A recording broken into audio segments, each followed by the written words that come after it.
Para sa episode ng vlog na to ay itatampok natin ang isa sa pinakadinarayo at sikat na natural spring resort. Kaya naman ay sabay-sabay natin tunghayan kung gaano talaga kasulit ang lugar na ito. So, bago natin ma-enjoy ang ganito kagandang lugar ay ito muna ang daan na ating tatahakin.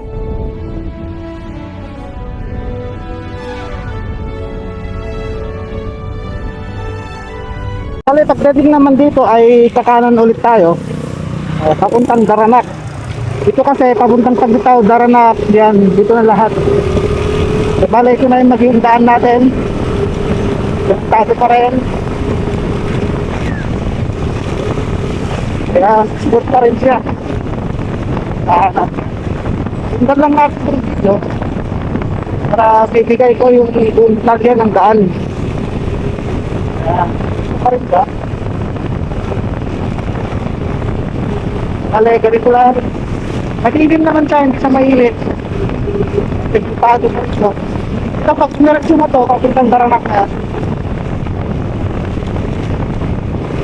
Tapos pagkakita ko mamaya yung papasukan. Tapos dito, makikita natin yung signs niya. Yan o. Ito, Kalinawan yan. Nandito na yan. Itong Kalinawan, Taglitaw. Dito yung daan, papunta dito sa may, Taglitaw, Kalinawan, Chapel, Forest, yan. Dito rin yung papunta dito sa may, dito sa may Bukal, yan. Dito rin yung papunta dito. Ito naman yung daan niya. Umulan kasi kagabi, kaya yun, expect natin na medyo may pagkaputik, rough road. Okay naman, normal so far. Normal naman yung yung pagka-rough road siya. Kaya naman, smooth naman siya. Pero siyempre, doble ingat kasi sigurado madulas to. Tulad nito, madulas na to.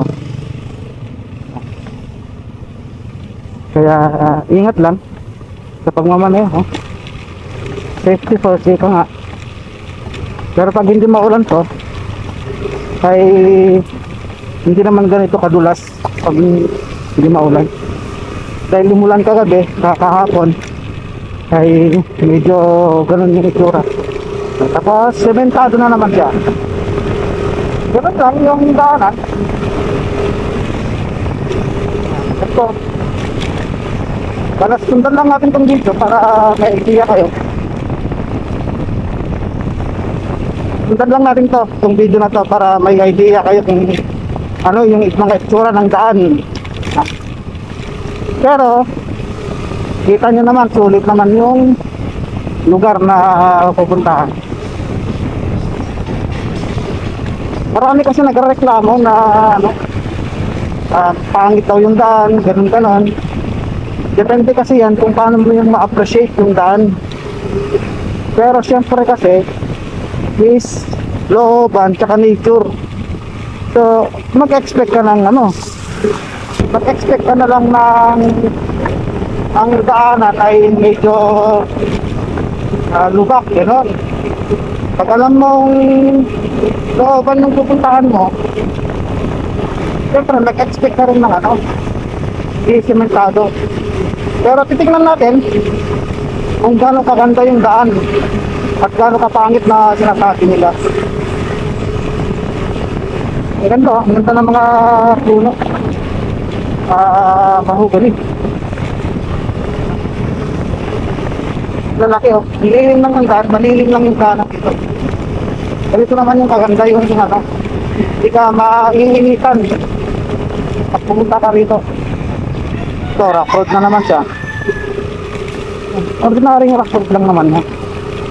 Hindi naman yung rough road na rough road.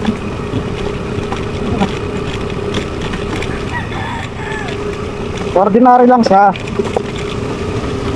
Ayan puput mo ka. Ayan, dito naman kakaliwa tayo ngayon dito. Ayan, Kalinawan Cave. Ito na yung daanan na sinasabi nila. Pero para sa akin, all goods naman sila. Hindi naman sila nakahirap compare sa ibang napupuntahan namin na mahirap talaga yung daan. Ano yung dito ay may kulay. Is wala pa rin tubig. Ay, may konting tubig na. Yun na. May konting tubig na kulay. Yung bilog. Ito na yung mahugan eh. Sa pinakamagandang spot din to. Para sa picture, ang ganda. Kala mo na ang island. Yun na. Ganito naman yung rough road. Hindi naman sa rough road na rough road. Ordinary lang naman. Yun oh. Tapos ang ganda pa ng background mo. Yan oh. Ito napakaganda oh. Tapos madadatlan mo yung napakagandang paliguan. Solid, napakaganda.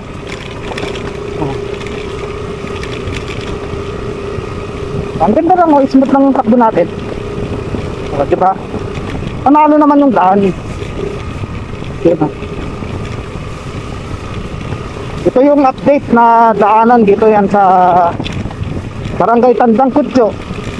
Papuntang Paglitaw. Yan, papuntang Rupot sa Bukal, Palete sa Bukal. Yan, ito na yung update na daanan. Ang dami ng resort dito.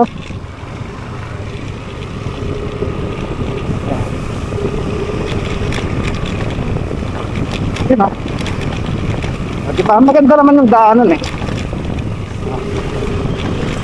So, balik na yung daanan natin. Dire-diretso lang tayo. So, merong ano dito. Anong nangyari? Nasiraan siya naman ano.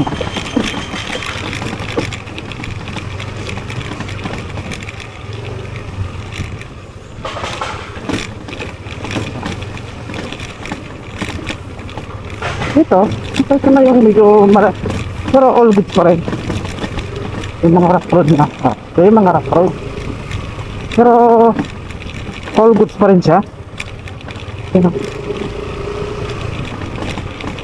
Ipapakita ko lahat sa inyo yung ano. Ipapakita ko lahat sa inyo yung mga ano. Yan, dito sa kaliwa. Nandyan yung papunta sa ano, Pupot sa Bukal. Yan, dito sa kaliwa. So bali dito tayo sa kanan. Yun, Bukal, meron na. May mga dito, ang dami, di ba? Ang dami dito, ang dami ring mga nature spring resort dito, natural spring resort. Hidden Lagoon, nandito rin ang Hidden Lagoon, Kalinawa. Yan. Nandito lahat, oh. So, ayun pinakita ko na yung daan. Para sa buong detalye, tsura ng daan. Yan.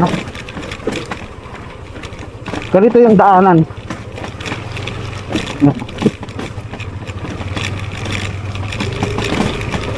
Pero sa akin, all goods pa rin to. Yan. Which is normal. Sa isang looban na paliguan. Yan. It's normal yan. Umulan kasi sa gabi kaya ganon. Yan. Diba? Okay naman eh. Yung iba panay tawag ito, panay comment daw na ganon yung daan, ganon yung daan. Pero kasi hindi naman siya totally na ano, mahirap yung ano. Tawag ito. Hindi naman kasi mahirap yung daan, hindi naman ganun kahirap. Yun, yan yung Kalinawan Cave, yung nadaanan natin.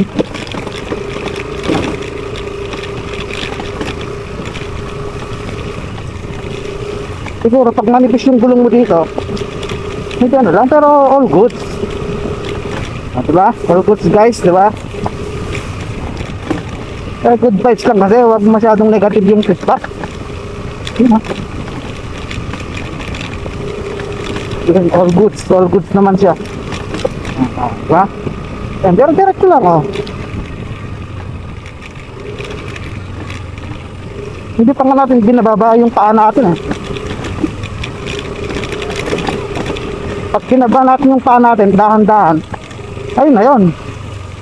Talagang lumulutang yung mga bato.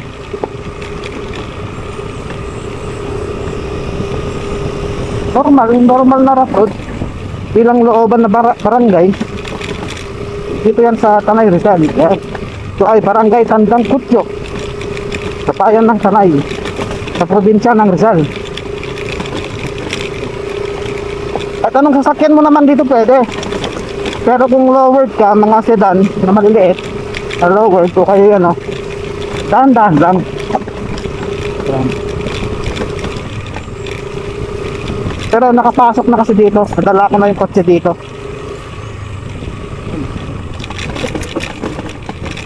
Okay naman, all goods naman yung dala ko yung kotse dito.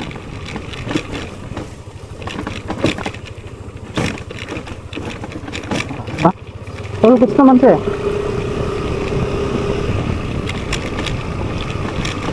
Kung naalis siya dito, yan, all goods naman siya.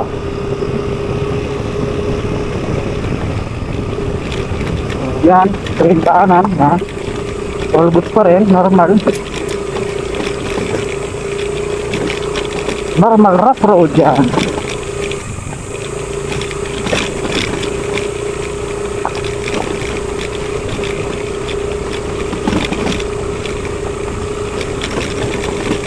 All good, all good.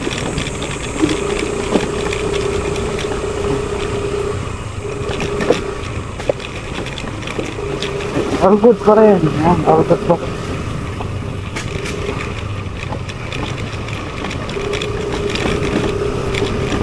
Pero siyempre, doble ingat pa rin yung pagmamaneho dito.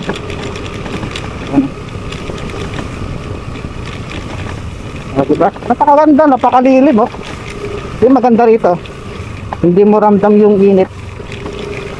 Yan. Ito yung Paglitaw Falls. Yan.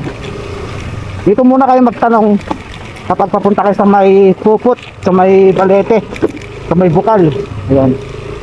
Ang Natural Spring Resort na ito ay malapit lang ito sa Metro Manila at matatagpuan naman ito sa Barangay Tandang Kutyo, Tanay Rizal. Ang tubig naman nito ay nagtataglay ng malinis at malinaw dahil nanggagaling mismo ito sa bukal. Dinarayo naman ang paliguan na ito, maliban sa malinis at malinaw ay napapalibutan din ito ng mga naglalakihang mga puno. Kaya naman kahit tanghaling tapat ay talaga naman mag-e-enjoy.